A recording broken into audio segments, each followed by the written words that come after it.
I'm Scott L. Miller. It is the 13th of March, 2023, and this is my vlog of daily life living in Leon, Nicaragua. It is Monday, and it is the start of a very hectic week.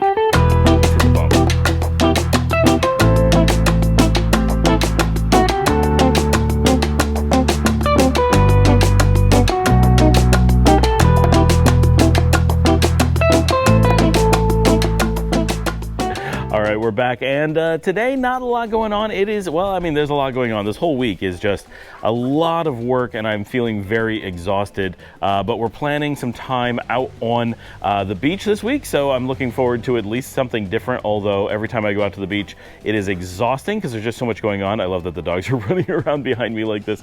They see a squirrel. It's the mid-afternoon squirrel rush. That's what's going on. So this week is just a lot of me trying to get caught up and get videos going, but by the time you see this posted, I will have gotten a new camera cafe up and live. So that one I talked about my favorite camera, and I really like how this one films. So if you get a chance, go over and show some love to the camera cafe. I'll try to link it in the description down below so you can check it out. But that's a bit of a different show where I talk about photography and stuff, and I try to film it, you know, like once a month kind of thing, not real often, but something. And I also have a new episode of Sam IT, my older channel that has been my main channel for a really long time. That one now has a new episode out. A lot of people have been asking me to do a series about email education, teaching people what email actually is. This may sound crazy, but this is like postgraduate type work. Like most people, even those who have very advanced degrees and tons of training in IT, actually struggle to know what email actually is and don't know how it works. And like people who work full-time as email administrators often are like, well, there's pieces I never actually interact with, right? And it actually, there's a bit of complexity to that. So I'm doing a whole series because it really is, I think, pretty interesting. And there's a ton of products on the market that are marketed as email and actually aren't. And if you don't know exactly what email is and how it works, it's easy to be like, oh, maybe that's email. And when it comes to things like regulations, things actually specify email. SEC regulations, HIPAA regulations. Email is often named in a legal sense. And it's important to know what is and isn't email because things are covered under different laws. Anyway, so that should be live now as well. So I'm really happy I managed to get those done. It's difficult to keep all my different channels moving forward. This one included. It is just exhausting trying to get everything done. And the GoPros aren't uploading correctly anymore. I don't know if it's internet issues or GoPro issues or both. I'm killing the batteries really quickly. Man, am I exhausted just trying to keep up with the channel, but we're doing okay. Today I wanted to talk about, because Liesl and I have been watching that 70s show so much, and we've been talking a lot about it, like talking about the 1970s and the things that she sees on the show. And one of the things she was asking about, because living here outside the United States, right, and pretty much anywhere outside the United States, the concept of the drug culture that you have in the US really goes away. Like, do drugs exist other places? Of course they do.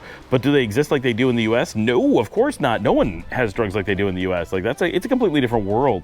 And watching that 70s show, of course, the 1970s, even within American culture, is famously as it's like the drug decade. And of course, the 1980s had the drug war decade and all those things. But so Liesl was asking, you know, why is the 1970s so obsessed with drugs? And so we talked about that. And then she had some really interesting questions and the perspective of someone who's not been exposed to it in the United States, right? If you don't go to public school, if you don't see the advertising on TV, you don't tend to realize how much in the 1970s and 1980s that drugs was part of everything, every conversation. It was so much in the consciousness of everything. And she's like, where did they come from? Like, where did people find the desire to try them? Where did they, like, there's so much information that you need to know what they do, and I stopped and I said, well, it's because the government and the school system was set up to train you on it. It basically worked as advertising, and they had all these huge programs, d.a.r.e. and all these different things, and McGruff the crime dog, and I don't know. They had all these things like nonstop on TV. They did so much to push the message that drugs were cool and you weren't cool unless you did drugs, but you shouldn't do drugs. It was always the little like disclaimer at the end, but obviously it was just ads for doing drugs. There was no hiding it, right? They were like, this is, and they taught, and they were required education. When I was and I was late, right? I didn't go to high school until 1990. And by 1990 is actually when I was in a health class, and it was basically a very large portion of it was just drug advertising. It was, here's a list of drugs, here's what they do, and they don't want you to die, so there's like, here's cautions, like this is what happens if you do too much of this one, too much of that one. And then it was, here's how to identify it, here's what effects you may be looking for and what to get, and then instructions on how to do it. Oh, you need to know how to cook heroin, you need to know how to cut cocaine. Like, all those things were taught as part of the American education system. They're required for you. If it hadn't been for that, all right, I would have had zero knowledge about drugs, and of course no interest, because it's really boring to people who don't do it. And they had all this advertising on TV and in school and in everywhere you went. Just, you were continuously bombarded by this advertising of how much the cool kids were doing drugs. And then they would try to follow it up with, you shouldn't be like them, which is implying you're not cool enough. And they also tried to imply that if you were cool enough, you would always be offered drugs. And the reality is, I made it all the way through school. I made it through all 13 years of primary and secondary school, and all the way through university. All the way, right? Never once was I so much as offered. I was never exposed to any drugs. And this is important. I mean, including pot. Now, I did know people who smoked, so I won't say that I was never exposed to that. But I was never once offered a cigarette in my life. Well, as an adult, lots of things are offered as an adult, but as a person under 25, never once was I offered a cigarette. 25 might be high. The first time I was in a spot where someone passed marijuana past me, and they were, like, you pass it around a circle, and I passed it on, but there was the first time I was ever exposed to it in real life, where it was that all I had to do was take it as part of a circle, was somewhere around the age of 23. 22, 23, I was working at a hotel, and at work, not at a school, at a job, everyone was smoking at work. At some point, I was managing a hotel. No one offered it to me, but I did have staff that I had to call the ambulance for because they OD'd on cocaine while I was their manager, so I had to call the ambulance for them. That was my first ever exposure to anything that wasn't marijuana, and it was only that I was managing a person who OD'd. I never saw the cocaine or anything. But so that entire educational world, all of my undergraduate school, my graduate school, my elementary school, my high school, zero.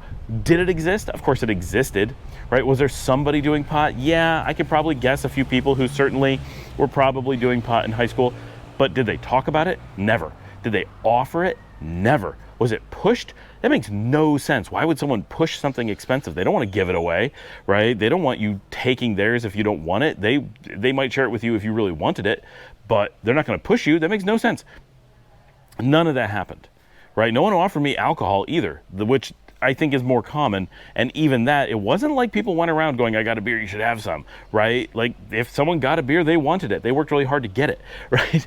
Like, all this stuff. But coming from America, we were so, from the time I was born all the way through school, there was this non-stop marketing from the government that taught us about drugs, taught us to think about them all the time, taught us that it was cool to do them, taught us that if you were cool, people would be pushing them on you, really made you feel out of the social circles if you didn't go out and seek it. You needed to find the people doing drugs because that's where the social stuff was. You had, and anything you needed to know, right? What an upper was, what a downer was, which drugs fell into which categories, what were the risks, what were the side effects, what to look for, all of that. Enough to be an expert on doing drugs was all supplied and mandated. It was required education in the US. And now my kids don't go through that system. And so obviously they never get exposed to the drugs in school, which I don't think most school kids do. Certainly no one's pushing it. But the entire idea that everyone's sitting around consciously thinking about, like, having on their mind drugs is something that they're like, is that a thing?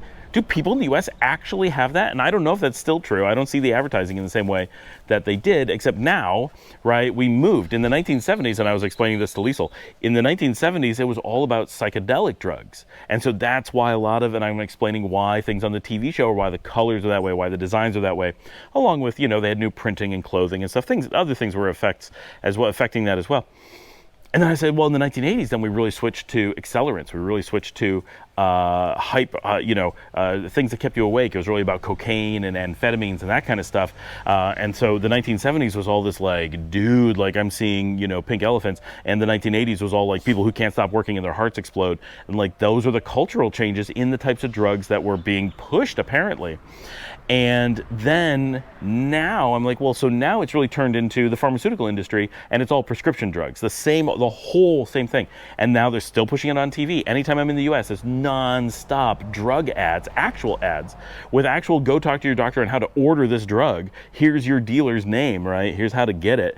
All of that kind of stuff is still there. And it's like, wow, will you come anywhere else? Because I've lived in Europe, I've lived in Latin America, I live here in Nicaragua now, and none of that exists. You get zero public education on how to do drugs. You get zero public push that you should be doing drugs because that's what's cool. You get absolutely zero, here's a drug you should buy, go talk to your doctor to get a prescription so that your insurance will help pay for your drug habit. Zero. Absolutely zero. None of that exists whatsoever. And that's a weird cultural difference that you don't realize until you're really thinking about it and you're like, oh, there's a giant gap. I'm no longer feeling pressure to do drugs that I don't get exposed to, but they made it feel like I should be seeking it out. Here, you don't get that pressure to seek it out.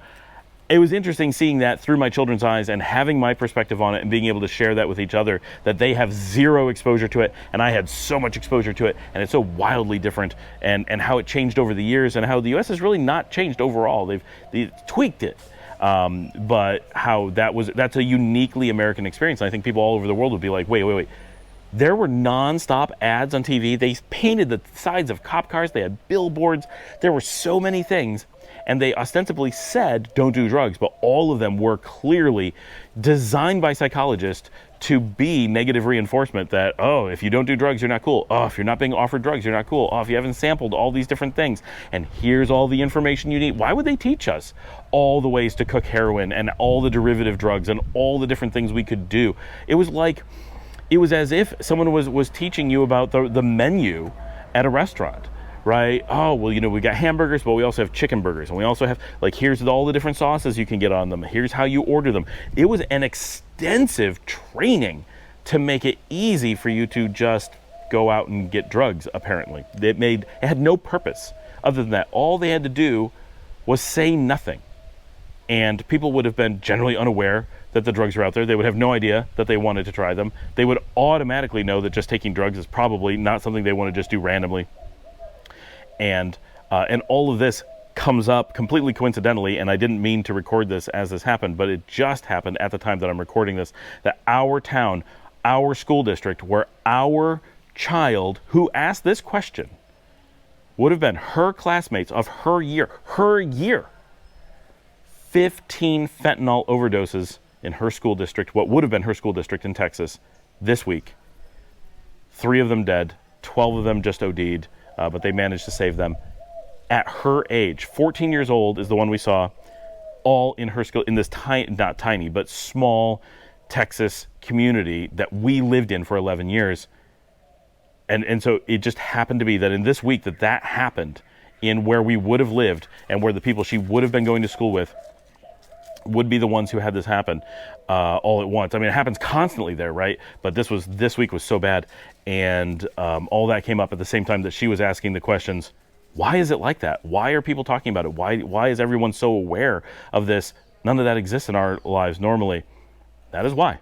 That is a huge portion of the American experience versus the non-American experience, and something that both sides are very unaware that the other is so different. Americans tend not to be aware that the rest of the world doesn't sit around thinking about teaching and talking about and pushing drugs from a government perspective using tax dollars, and the rest of the world has no idea that the United States has a drug problem because the government has gone so dramatically out of their way to make it something you can never stop thinking about. They've gone so far to educate, to push, and to promote. There's no way it's by accident, right? You can't have seen the ads in the 80s and 90s and think there was any accident. Nobody could think that. It was so over the top, so dramatically, you're not cool if you do these things. Meaning, if you wear d.a.r.e. shirts, if you don't dare to not do drugs, right? They made it as goofy as possible. They made the idea of not trying drugs feel so uncool, so awkward to not have tried drugs.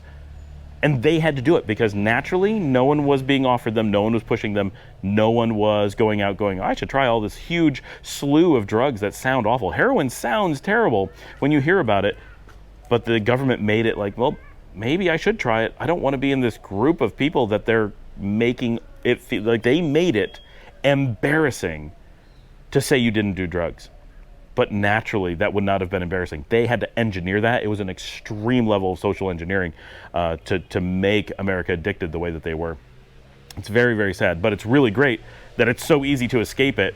I didn't mean to have this be as heavy as it is. It was meant to be an interesting point about the differences in the culture, but growing up and thinking about, now all these people in what would have been Liesel's class that are dead or in terrible shape because of this now, and how this hasn't stopped being a problem. With how easy it would have been 30 years ago, 40 years ago to make it go away. It's very sad. Thanks for joining me. Please remember to like and subscribe. If you'd like to support the channel, you can buy me a coffee at buymeacoffee.com/Scott Allen Miller. Get down in the comments. Let's discuss this. This is a big deal. So not the happiest of subjects. It depends on how you look at it. For the most part, it's just really interesting because everyone can still say no if that's what they want to do. But such a huge cultural difference, such a big change in how the world approaches things. Thanks for joining me. I'll see you all tomorrow.